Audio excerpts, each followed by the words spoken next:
Imagine waking up one morning and all your apps are in Mandarin. Your bank runs on a Chinese platform. Q reports to Shanghai.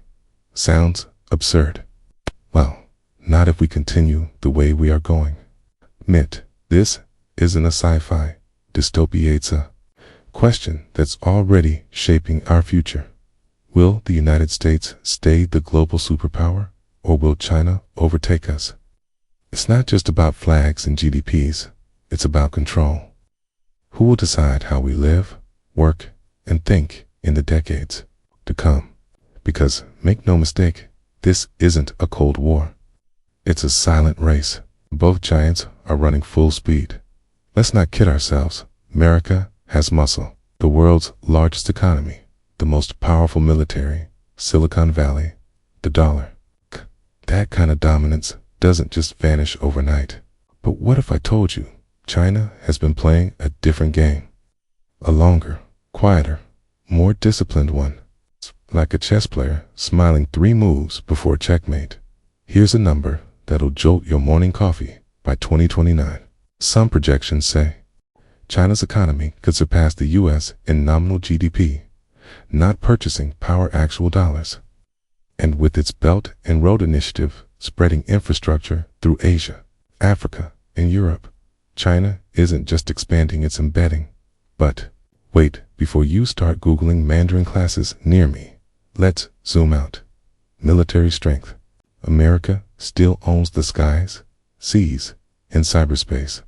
But while we flex aircraft carriers, China's investing in hypersonic missiles, satellite killing tech, and cyber warfare.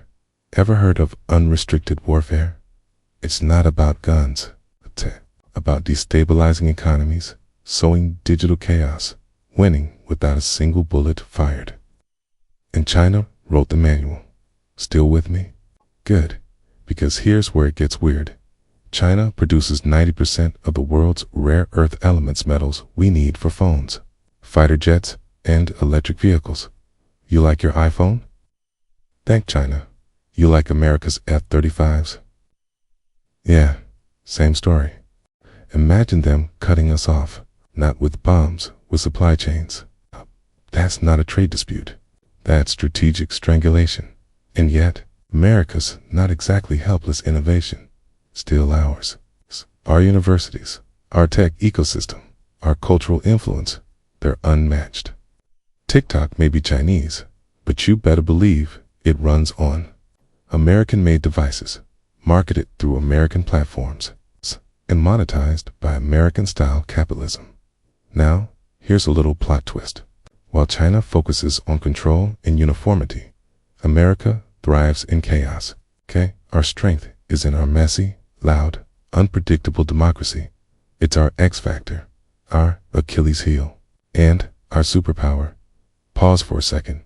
Have you ever noticed how China builds entire cities in months, but we can't fix one pothole without a 4-month committee? Funny, but also terrifying. Efficiency versus liberty. Who wins that battle? Speaking of battles, let's talk tech. The real battlefield isn't tanks, it's semiconductors, AI, and quantum computing. America has NVIDIA, OpenAI, and Google, but China has stat-backed tech giants and 1.4 billion data points walking around. While we argue over TikTok bans, China's using algorithms to monitor 24/7s. Creepy? Absolutely. Effective? Sadly, yes. Now, you might ask, so what's the end game here? Power. Not just military or economic, but narrative power. Who gets to write the rules for the future? Will it be America, with its democratic ideals and freedom of expression, okay, with its digital surveillance and state-first mindset? Let's play devil's advocate for a moment. What if China does win? What does that world look like? Maybe your favorite websites are censored.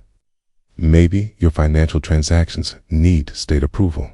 Maybe elections are a memory. Still think this is just about trade wars. But hey, don't panic. America isn't fading quietly. In fact, we're adapting. From military modernization to reshoring manufacturing, from quantum breakthroughs 2 strategic alliances with Japan, India, and Australia. The US is no sleeping giant. We're wide awake. Here's something to remember. Empires don't collapse from outside pressure. They erode from within. Polarization, misinformation, economic inequality, these are the termites eating at our foundations. And that's where the real battle lies, not just against China, but within ourselves. Because China can't beat us if we don't beat ourselves first. So here's the urgency. This decade is critical. What we invest in, what we vote for, what we innovate, even what we post online, it all shapes who holds the keys to tomorrow. And don't underestimate the power of a single voice in a democracy. That's what makes us dangerous and brilliant. But let me throw one last curveball. It you may be, the question isn't who will rule the future. Maybe it's can we afford for anyone to rule it alone? What if the world of tomorrow isn't a new empire but a collaboration?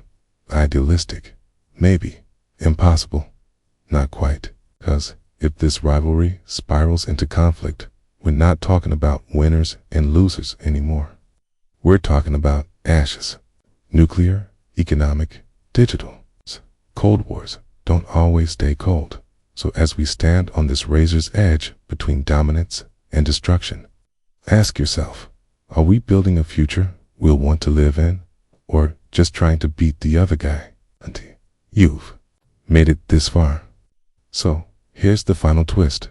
While politicians argue and markets fluctuate, the most powerful force in this entire story is you, what you choose to believe, create, support, and protect. The battle for the future isn't being fought in some distant capital. It's right here, on your screen, your choices. So, next time someone tells you China is winning, don't just ask how. Ask, what am I doing about it? And maybe, just maybe, that's how America keeps the future. Not by dominating it, but by deserving it.